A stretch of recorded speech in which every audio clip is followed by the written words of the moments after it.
지금 전 세계가 한국을 주목하고 있습니다. 영국 BBC에서는 서울 특집 다큐를 긴급 편성했습니다.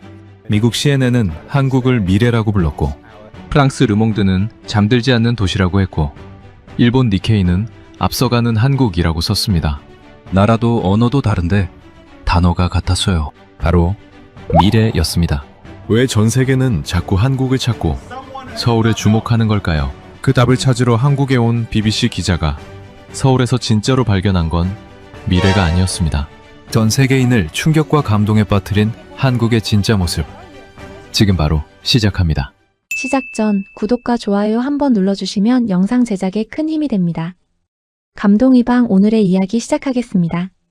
1988년 영국 BBC는 한국을 이렇게 소개했습니다. 동아시아의 작은 나라. 그런데 36년 뒤 같은 방송사 편집국에서 회의가 열렸어요. 왜 우리 시청자들은 자꾸 이 나라를 찾는 걸까?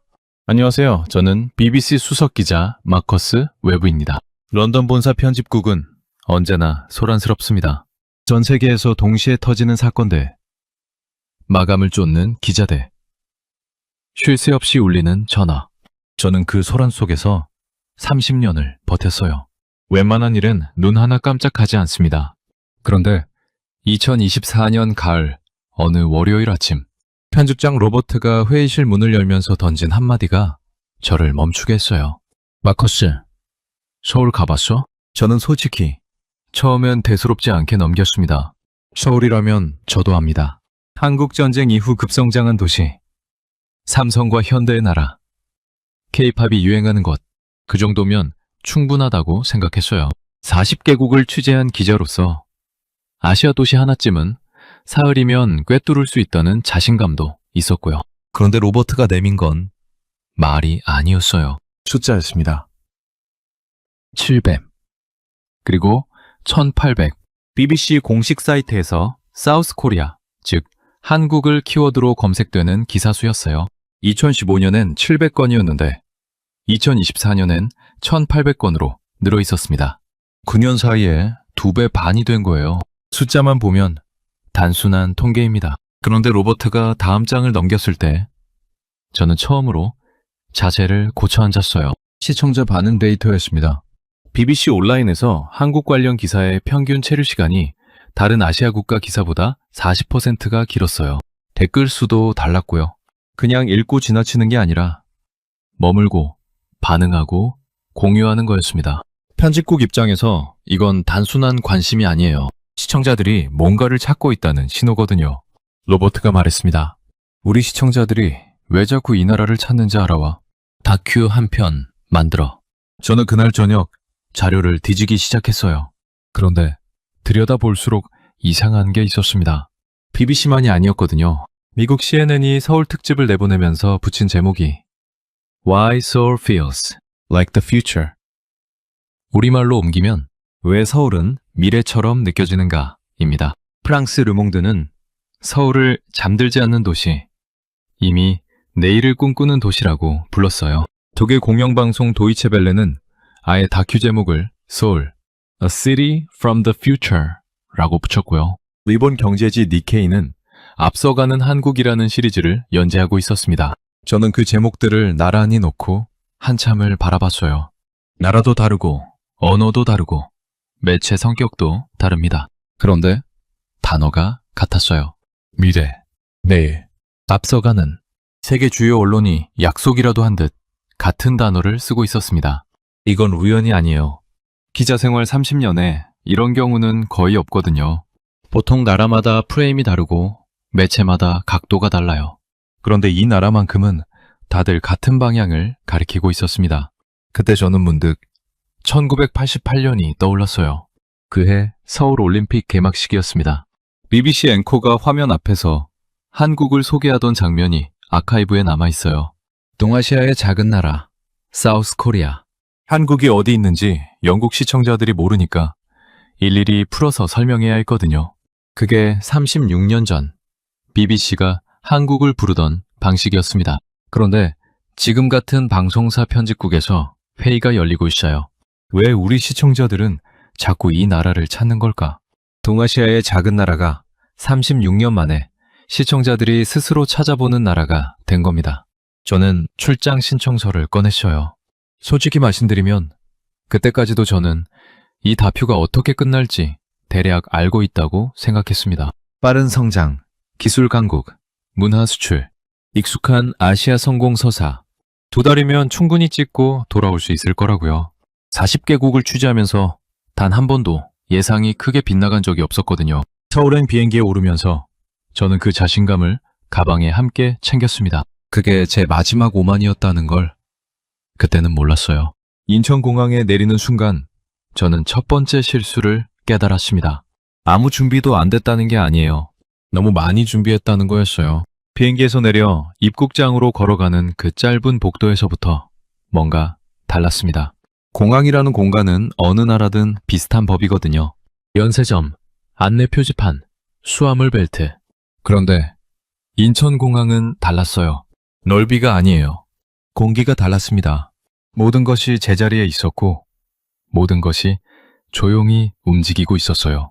안내 직원이 먼저 다가왔고 짐이 나오는 시간이 짧았고 어느 방향으로 가야 하는지 한 번도 헷갈리지 않았습니다. 저는 런던 히스로 공항을 30년 넘게 드나들었어요. 히스로는 크고 오래됐고 늘 복잡합니다. 인천은 크면서도 조용했어요. 이 차이가 어디서 오는 건지 짐을 찾으면서 저는 계속 생각했습니다. 숙소에 짐을 풀고 저는 노트북을 열었어요. 본격적인 취재에 앞서 그동안 모아둔 자료들을 다시 정리할 생각이었습니다. 서울에 관한 외신 기사들을 쭉 훑어내려가다가 저는 손을 멈췄어요. CNN, 르몽드, 도이치벨레, 니케이. 나라도 언어도 매체 성격도 다른데 기사 제목에 쓰인 단어들이 묘하게 겹쳤습니다. 미래, 내일, 앞서가는, 잠들지 않는. 런던에서 처음 이 자료를 봤을 때는 그냥 지나쳤어요. 언론이 유행어를 함께 쓰는 건 흔한 일이니까요. 그런데 서울 땅을 밟고 나서 다시 보니 달랐습니다.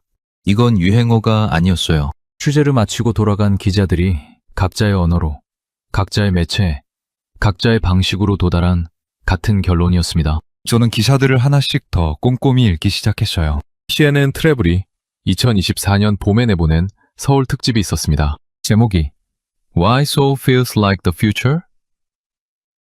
기사 안에서 기자가 익선동 골목을 걷다가 이런 문장을 남겼어요. 이 골목 안에 600년이 있다. 그리고 그 위에 2030년이 올라가 있다. 저는 그 문장을 2번 읽었습니다. 600년과 2030년이 한 골목에.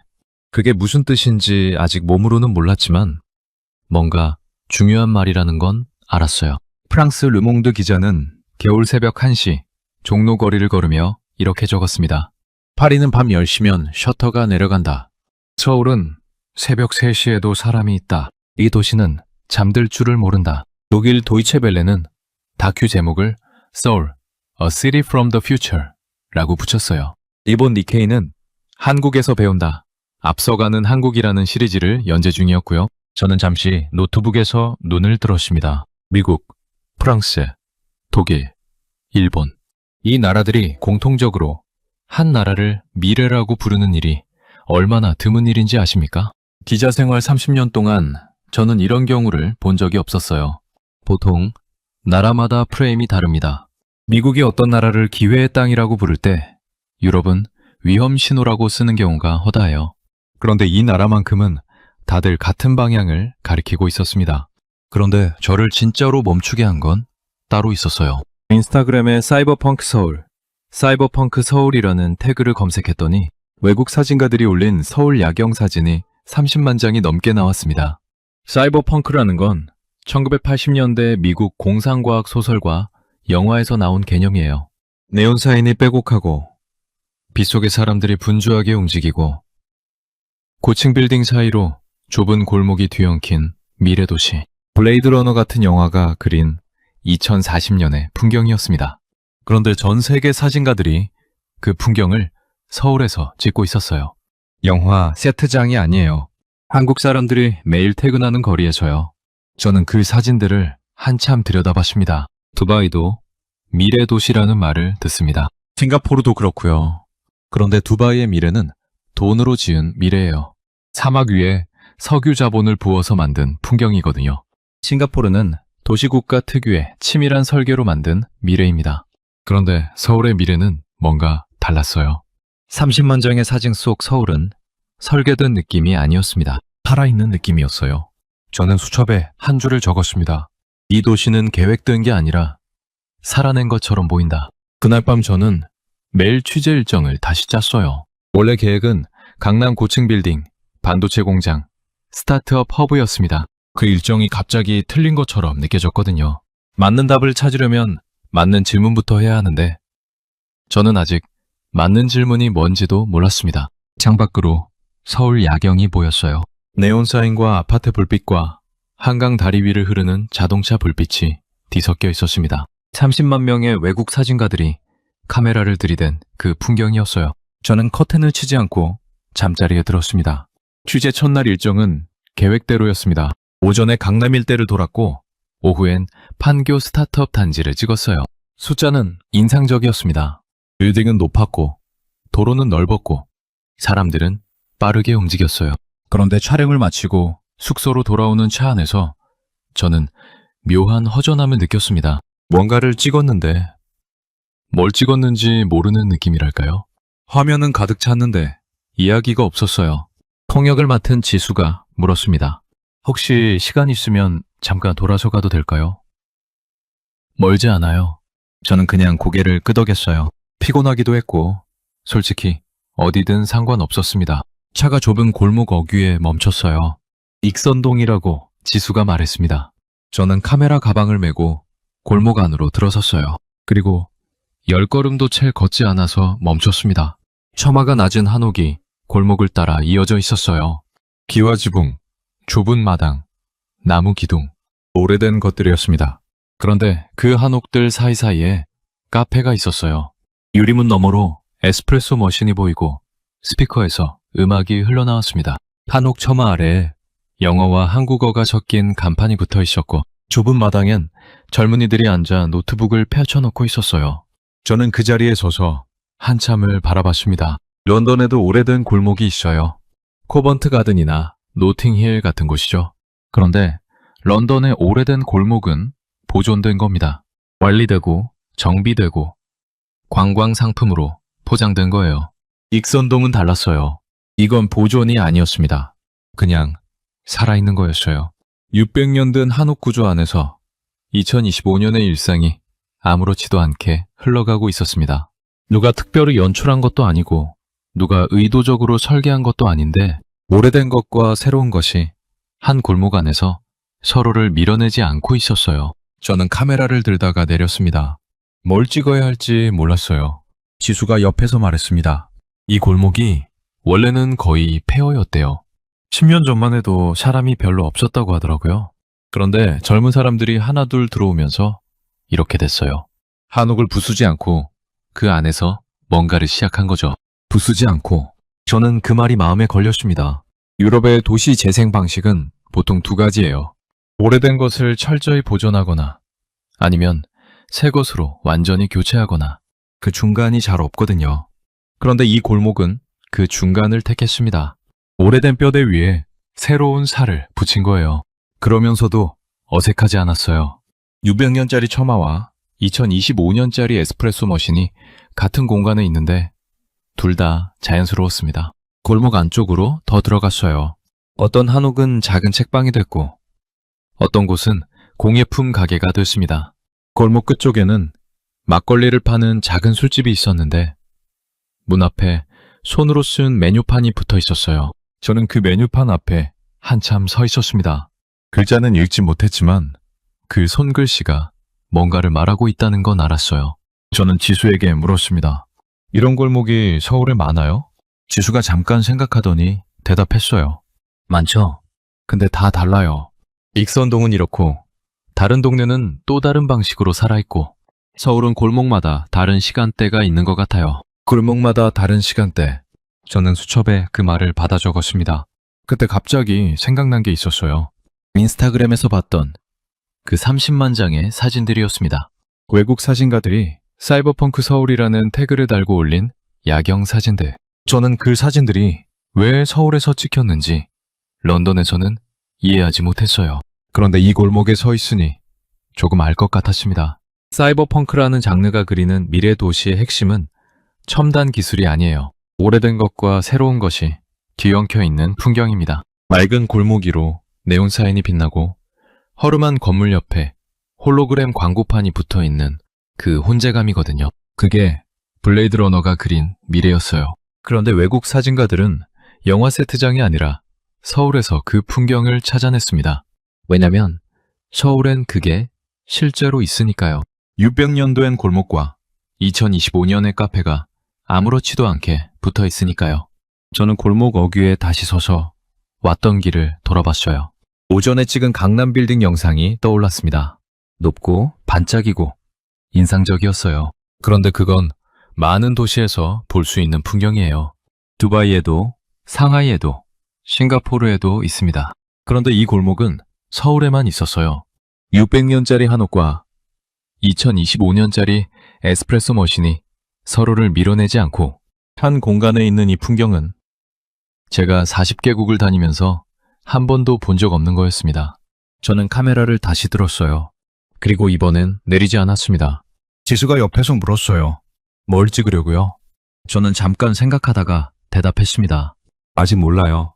그냥 일단 찍어둬야 할 것 같아서요. 그게 솔직한 대답이었어요. 무엇을 찍는지는 몰랐지만 이 골목이 오늘 제 취재 계획 중에서 유일하게 진짜인 것 같다는 느낌은 있었습니다. 그날 저녁 저는 숙소에서 오전 취재 영상을 다시 돌려봤습니다. 익선동 골목에서 찍은 장면들이었어요.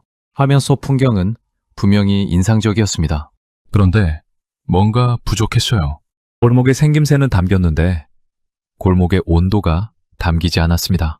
카메라가 포착하지 못한 무언가가 그 골목에 있었어요.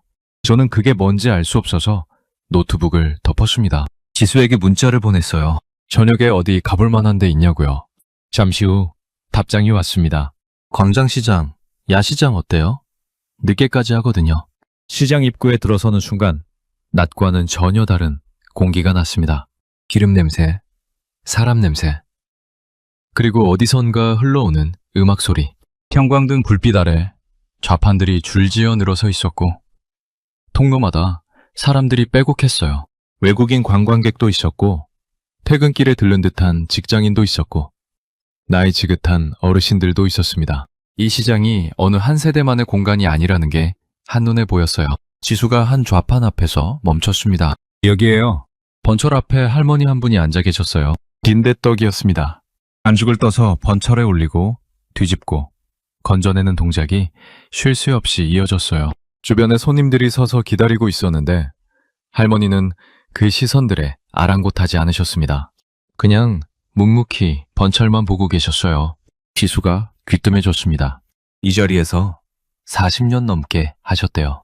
저는 그 말을 듣고 할머니의 손을 바라봤습니다. 크고 단단한 손이었어요.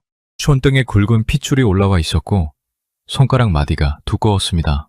번철이 반죽을 뒤집는 동작이 힘들이지 않고 자연스러웠어요. 수천 번, 어쩌면 수만 번을 반복한 동작이었습니다. 40년. 저는 그 숫자를 머릿속에서 한번 굴려봤어요.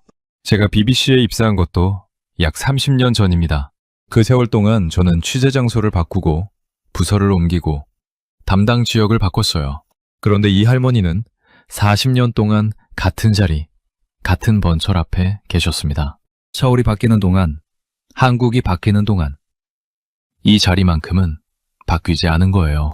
자리에 앉아 빈대떡을 시켰습니다. 할머니가 접시를 내미셨어요. 그런데 잠시 후 막걸리 한 잔을 슬며시 옆에 두시는 겁니다. 저는 얼마냐고 물으려고 손을 들었어요. 할머니가 먼저 손사래를 치셨습니다. 말은 못 알아들었지만 뜻은 알았어요. 지수가 작게 통역해줬습니다. 추운데 한 잔 마시고 가래요. 저는 그 자리에서 잠깐 멈췄어요. 런던에서 50년을 살았습니다. 취재로 40개국을 다녔고요. 식당에서, 시장에서, 골목에서 수많은 사람을 만났어요. 그런데 이 온도의 친절을 받아본 기억이 없었습니다. 값을 치르지 않아도 되는 친절이 아니에요. 이유를 묻지 않는 친절이었어요. 퇴근길 손님이든 관광객이든 말도 안 통하는 외국인이든 그냥 추우면 한 잔 건네는 그 마음이었습니다. 막걸리를 마셨어요. 차가우면서도 달큰하고 묵직했습니다. 런던에서 마셔본 적 없는 맛이었어요. 빈대떡을 한 조각 떼어 입에 넣으면서 저는 할머니를 바라봤습니다. 할머니는 이미 다시 번철 앞으로 시선을 돌리셨어요. 다음 손님, 반죽을 올리고 계셨습니다. 저를 특별히 대한 게 아니었어요.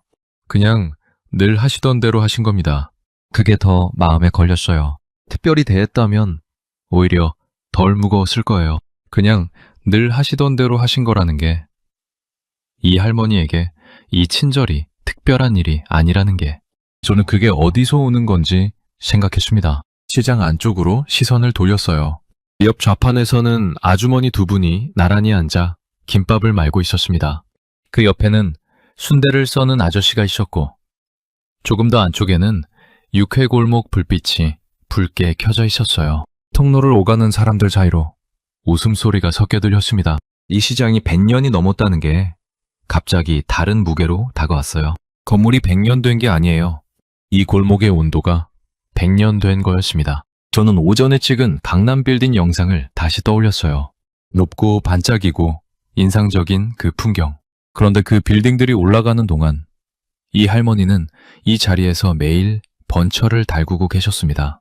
어쩌면 그 빌딩들과 이 번철이 연결돼 있을지도 모른다는 생각이 들었어요. 화려한 풍경 뒤에 이런 손들이 있었던 게 아닐까 하고요. 자리에서 일어나면서 저는 할머니께 고개를 숙였습니다. 할머니가 살짝 웃으셨어요. 말은 없었지만 그것으로 충분했습니다. 시장을 나오면서 저는 수첩을 꺼냈어요. 그리고 한 줄을 적었습니다. 이 도시의 온도는 이런 손들이 만들고 있다. 지수가 옆에서 물었어요. 어땠어요? 저는 잠깐 생각하다가 대답했습니다. 오늘 취재 중에 제일 중요한 걸 봤어요. 카메라 없이요. 다음날 오후 일정은 한강이었습니다. 솔직히 말씀드리면 기대가 크지 않았어요. 강은 강이니까요. 런던에도 템스강이 있고 파리에도 센강이 있습니다. 도시 한가운데를 가르는 강이 특별할 게 뭐가 있겠냐고. 저는 그렇게 생각하면서 차에 올랐어요. 한강 둔치에 내려서 저는 처음 몇 분간 그냥 서 있었습니다. 카메라를 들어야 하는데 들지 못했어요. 눈앞에 펼쳐진 풍경을 어떻게 프레임에 담아야 할지 몰랐거든요. 강이 넓다는 게 아니었어요. 강 주변에 사람들이 있었습니다. 그것도 그냥 지나치는 사람들이 아니었어요. 돗자리를 펼친 가족이 있었습니다. 아버지가 치킨 상자를 열고 있었고 어머니가 아이 손을 닦아주고 있었어요. 그 옆에는 자전거를 세워두고 강을 바라보는 노인이 있었습니다. 조금 더 걸어가니 기타를 치는 청년이 있었고 이어폰을 끼고 책을 읽는 여자가 있었어요. 배달 오토바이가 둔치 입구에서 치킨 박스를 건네는 장면도 보였습니다. 강변에 앉아서 배달 음식을 시켜 먹는다는 게 저는 처음엔 그게 뭘 의미하는지 몰랐어요. 지수가 옆에서 말했습니다. 한국 사람들한테 한강은 그냥 공원이에요. 소품 오는 곳이기도 하고 퇴근하고 혼자 바람 쐬러 오는 곳이기도 하고요. 저는 템스강을 떠올렸어요. 런던 시민들이 템스강에서 뭘 합니까? 관광객들이 다리 위에서 사진을 찍고 유람선이 오가고 강변 레스토랑에서 비싼 밥을 먹습니다. 템스강은 아름답고 역사적이에요. 그런데 런던 시민들의 일상이 거기 있지는 않습니다. 템스강은 배경이에요. 한강은 달랐어요. 여기선 강이 배경이 아니었습니다.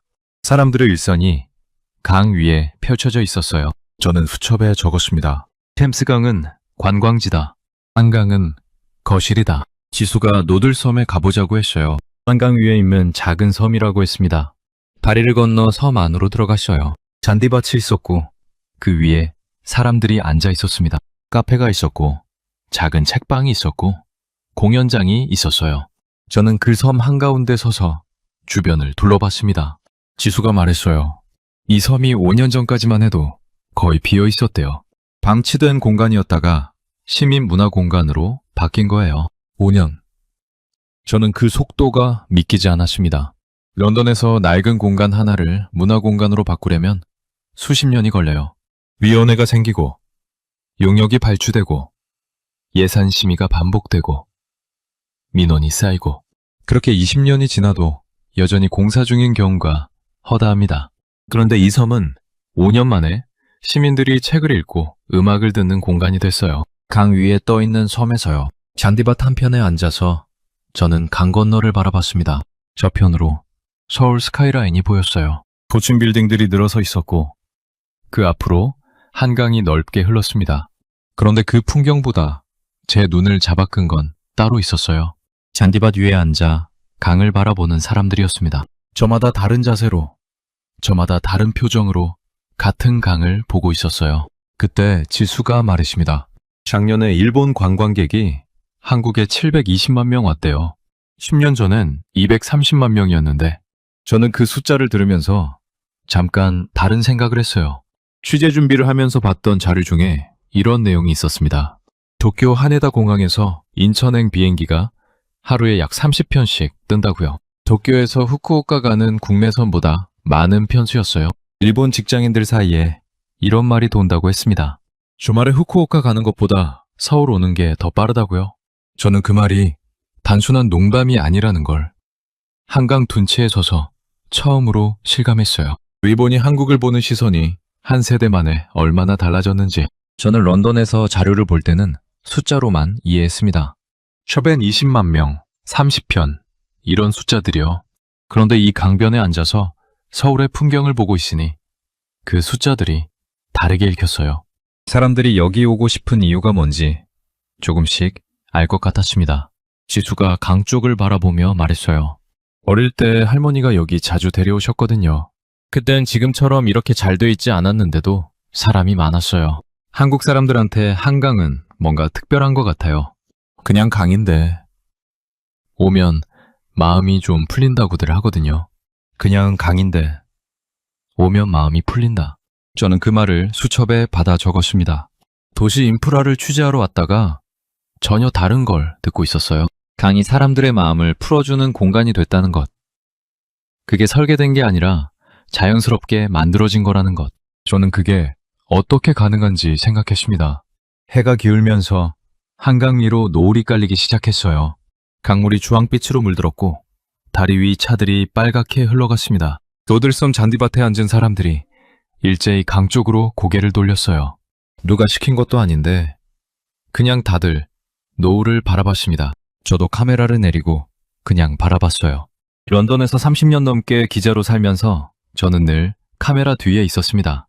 무언가를 찍는 사람이었지 그냥 바라보는 사람이 아니었어요. 그런데 한강 노들섬 잔디밭에서 저는 처음으로 카메라를 내려놓고 그냥 앉아 있었습니다.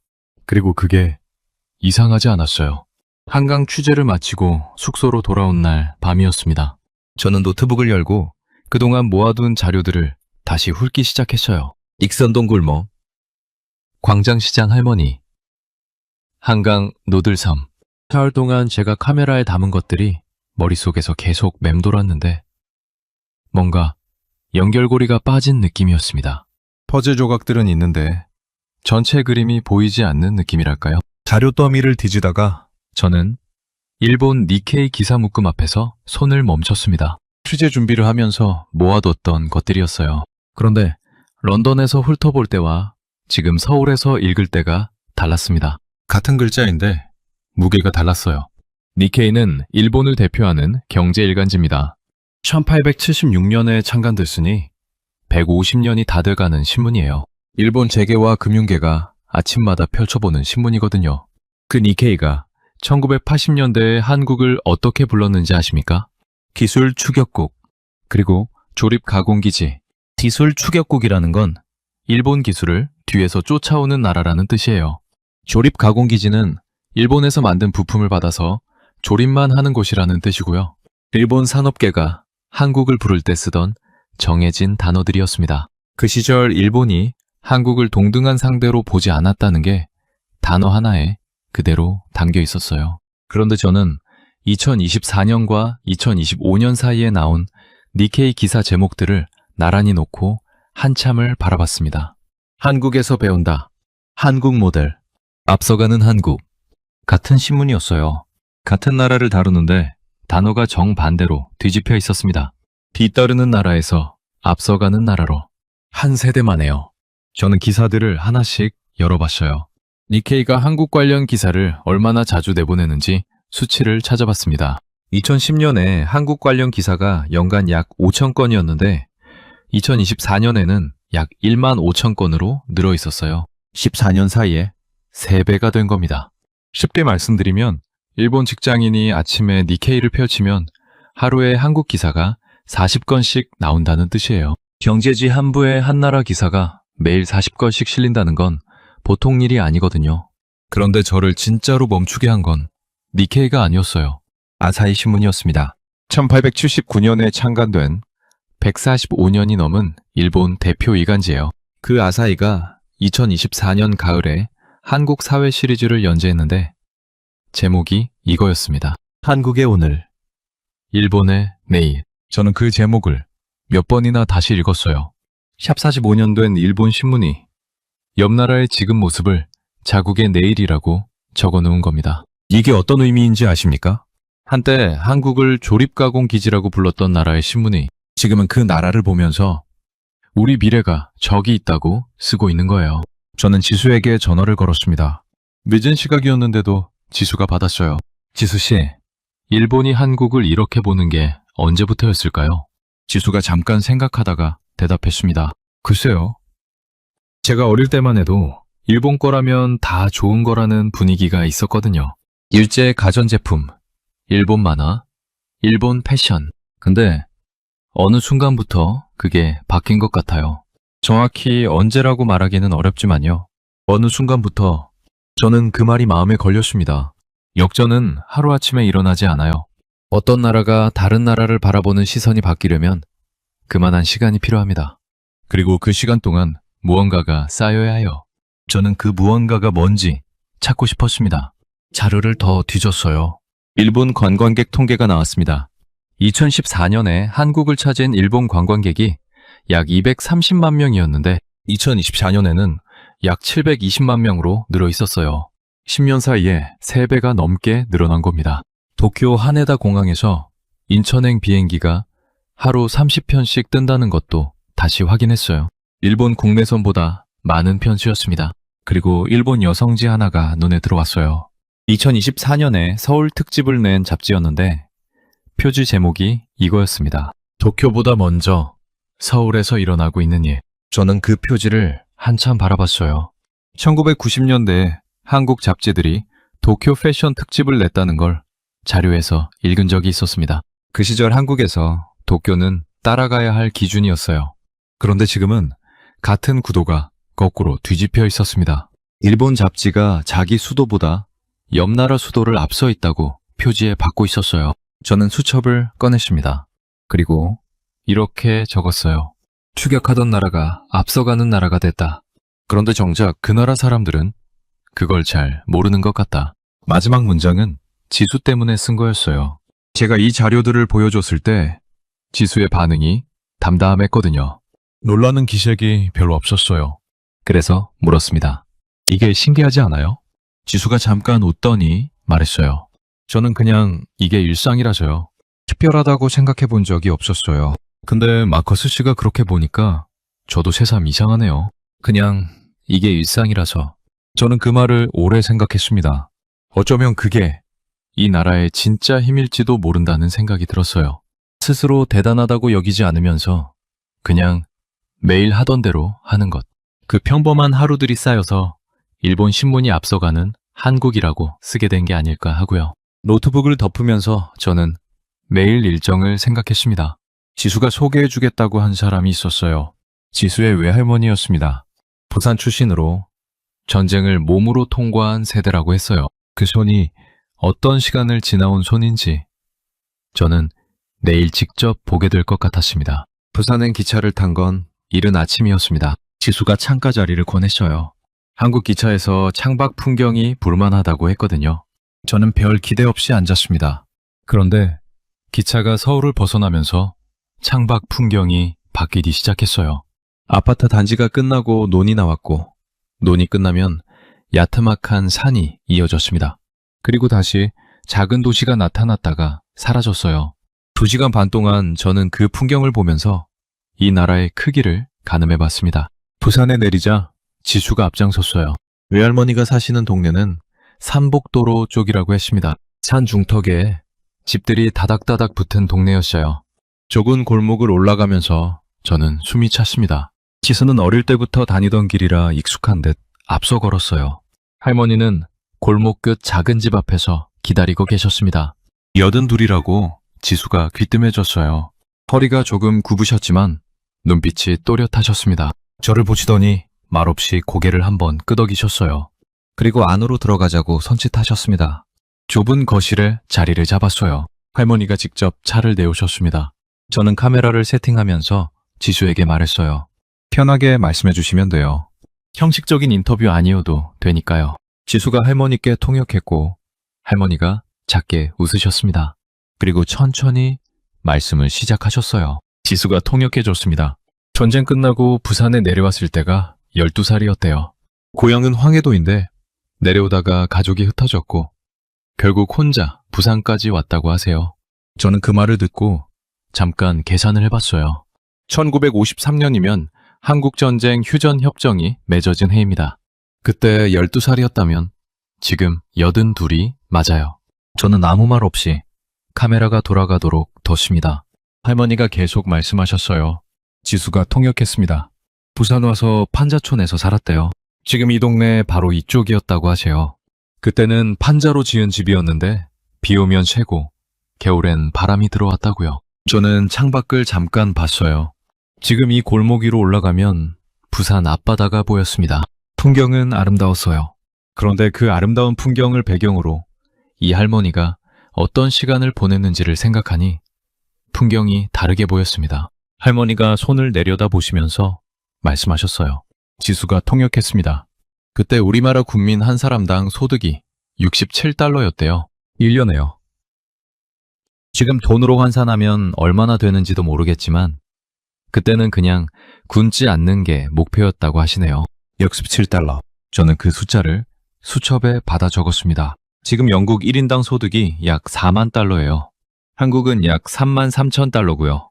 그런데 이 할머니가 12살이던 그 해 한국의 1인당 소득은 67달러였습니다. 숫자로는 알고 있었어요. 런던에서 자료를 볼 때 봤거든요. 그런데 그 67달러를 살아낸 사람 앞에 앉아서 들으니 달랐습니다. 숫자가 아니었어요. 그건 이 할머니의 12살이었습니다. 할머니가 이번엔 자식 이야기를 하셨어요. 지수가 통역했습니다. 애들 셋을 키웠는데 셋 다 대학을 보냈대요. 그게 제일 자랑스러우시다고요. 새벽에 일어나서 시장에 나가고 밤에 들어와서 또 부업을 했다고 하시네요. 애들한테는 절대 티 안 냈다고요. 저는 잠깐 광장시장 할머니가 떠올랐어요. 40년째 같은 자리에서 번철을 달구던 그 손.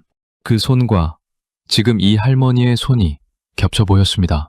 할머니가 잠깐 말을 멈추셨어요. 그리고 창밖을 바라보셨습니다. 저도 따라서 창밖을 봤어요. 부산 앞바다가 햇빛에 반짝이고 있었습니다. 지수가 조용히 말했어요. 할머니가 그러시는데 지금 세상이 꿈 같다고요. 그 시절엔 이렇게 될 줄 몰랐다고요. 꿈 같다. 저는 그 말을 듣고 한동안 아무 말도 못했습니다. 67달러에서 3만 3천 달러까지 판자촌에서 세계가 미래라고 부르는 도시까지 그 거리를 이 할머니 한 분의 생애가 통과해 왔습니다. 그것도 자식들한테 티 한 번 안 내면서요. 저는 그날 밤 런던 편집장 로버트에게 메일을 보냈습니다. 다큐 방향을 바꾸겠다고요. 기술과 인프라 중심으로 편집하라는 지시를 따를 수 없다고 했습니다. 제가 찍고 싶은 건 강남 빌딩이 아니라고요. 광장시장 할머니의 손, 한강, 노들섬 잔디밭 위의 가족대, 그리고 오늘 이 할머니의 목소리라고 썼어요. 로버트한테서 답장이 왔습니다. 마커스, 시청자들은 스펙터클을 원해. 빌딩이란 기술 없이는 편성이 어려워. 저는 답장을 쓰다가 지웠습니다. 그리고 다시 썼어요. 로버트, 나 30년 동안 BBC에서 스펙터클 찍었어. 근데 지금 내가 보고 있는 게 그것보다 더 큰 이야기야. 조금만 믿어줘. 메일을 보내고 저는 노트북을 덮었습니다. 창밖으로 부산 야경이 펼쳐졌어요. 참복도로를 따라 집들의 불빛이 켜져 있었고 그 아래로 부산 앞바다가 어둠 속에 잠겨 있었습니다. 저는 그 불빛들을 바라보면서 생각했어요. 저 불빛 하나하나 뒤에 이런 이야기가 있을 거라고요. 6.27달러 시절을 버텨낸 손들이 켜놓은 불빛들이라고요. 그리고 그 불빛들이 지금 세계가 미래라고 부르는 풍경의 바탕이라는 걸 저는 이제 확실히 알았습니다. 런던으로 돌아온 건 서울을 떠난 지 2달 만이었습니다. 히스로 공항에 내리면서 저는 묘한 감각을 느꼈어요. 낯설었습니다. 30년을 살아온 도시인데 공항 복도가 낯설었어요. 인천공항에서 2달을 드나들다가 돌아오니 히스로가 달라 보였습니다. 크고 오래됐고 어딘가 복잡했어요. 예전엔 그냥 익숙한 공간이었는데 이제는 비교가 됐습니다. 택시를 타고 런던 시내로 들어오면서 저는 창밖을 봤어요. 템스강이 보였습니다. 런던 아이가 보였고 빅벤이 보였어요. 아름다운 풍경이었습니다. 그런데 저는 그 강변에 돗자리를 펼친 가족이 없다는 걸 알았어요. 매달 오토바이가 체킨 박스를 건네는 장면도 없었습니다. 템스강은 여전히 아름다웠지만 한강처럼 사람들의 거실은 아니었어요. 편집실에 들어선 건 다음 날이었습니다. 로버트가 기다리고 있었어요. 테이블 위에 제가 보낸 영상 파일들이 펼쳐져 있었습니다. 로버트가 팔짱을 끼고 말했어요. 마커스, 솔직히 말할게. 이거 우리가 생각한 것과 많이 달라.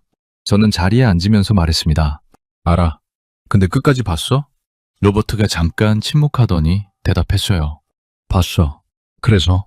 로버트가 테이블 위 파일 하나를 손가락으로 짚었습니다. 부산 할머니 인터뷰 파일이었어요.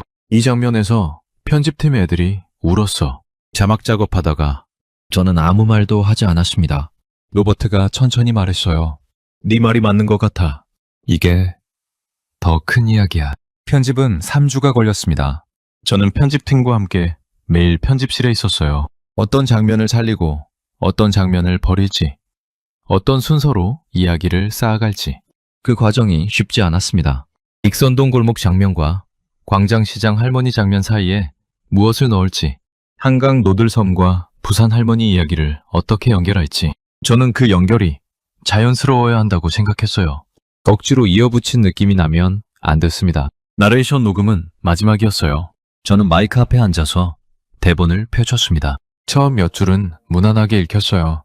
그런데 부산 할머니 장면 나레이션에서 저는 멈췄습니다. 대본에 이렇게 써 있었어요. 1인당 국민소득 67달러의 나라가 세계가 미래라고 부르는 나라가 되기까지. 그 시간을 살아낸 사람들이 있었다. 저는 그 문장을 읽다가 목이 메었습니다. 녹음 엔지니어가 괜찮냐고 물었어요. 저는 잠깐 기다려달라고 했습니다. 그리고 다시 읽었어요. 이번엔 끝까지 읽었습니다. 다큐의 마지막 나레이션은 제가 서울에서 수첩에 적었던 문장이었어요. 서울은 미래에서 온 것이 아니다. 서울이 살아낸 시간이 세계의 미래가 된 것이다. 다큐가 BBC를 통해 방영된 건 제가 런던으로 돌아온 지 한 달 뒤였습니다. 방영 다음 날 아침, 저는 BBC 온라인 댓글을 열어봤어요. 댓글이 수백 개가 달려 있었습니다. 영국 시청자들의 반응이었어요. 어떤 댓글은 이렇게 적혀 있었습니다. 나는 한국에 대해 아무것도 몰랐는데 이 다큐를 보고 나서 서울행 비행기를 검색했다. 또 어떤 댓글은 이랬어요. 광장시장 할머니 장면에서 멈췄다. 우리 할머니가 생각났다. 그리고 한국어로 달린 댓글도 있었습니다. 지수가 나중에 번역해줬어요. 우리 부모님께 이 다큐를 보여드렸습니다. 아버지가 보시다가 우셨어요. 당신들이 살아온 시간을 외국 기자가 이렇게 봐줘서 고맙다고 하셨습니다. 저는 그 댓글을 읽고 한동안 화면에서 눈을 떼지 못했어요. 제가 서울에서 찾으려 했던 게 뭔지 처음엔 몰랐습니다. 미래라는 단어가 왜 서울에 붙는지, BBC 시청자들이 왜 자꾸 이 나라를 찾는지, 그 답을 강남 빌딩에서 찾으려 했고 반도체 공장에서 찾으려 했어요. 그런데 답은 따로 있었습니다.